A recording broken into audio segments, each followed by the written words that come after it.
What if I told you that the moment someone lies to you, their body already gave it away?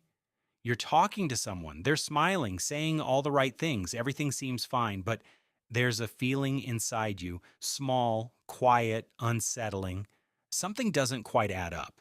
This person isn't telling you the truth. You know it actually. You're just not sure. And you're right. Most people ignore that feeling.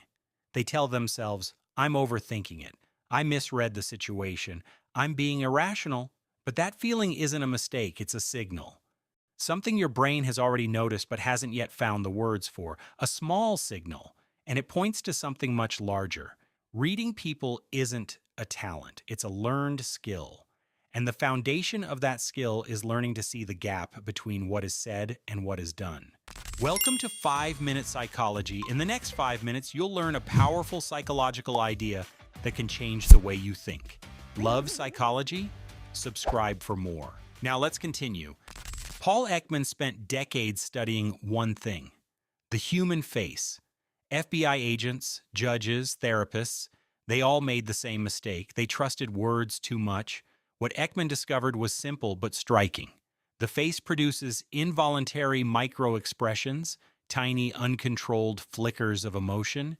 They last a fraction of a second, so brief that catching them takes real attention, but they're there. And once you know what to look for, missing them becomes nearly impossible. If someone tells you they're not angry with you, and for just a moment the corners of their mouth pull downward, that person is angry. While the brain produces words, the face leaks the truth. It reacts involuntarily to what is actually being felt. This isn't theory, it's the conclusion of decades of research. Picture two business people sitting across from each other at a negotiating table in Los Angeles. One of them says, "This offer is very appealing to me." But at the same moment, he crosses his arms, leans slightly back in his chair, and his eyes drift toward the door for just a second. The words say yes, the body says no, a posture of protection, retreat, distance. In psychology, this is called incongruence. And incongruence is the most powerful clue you have when reading another person. When someone speaks to you, start listening to their entire body.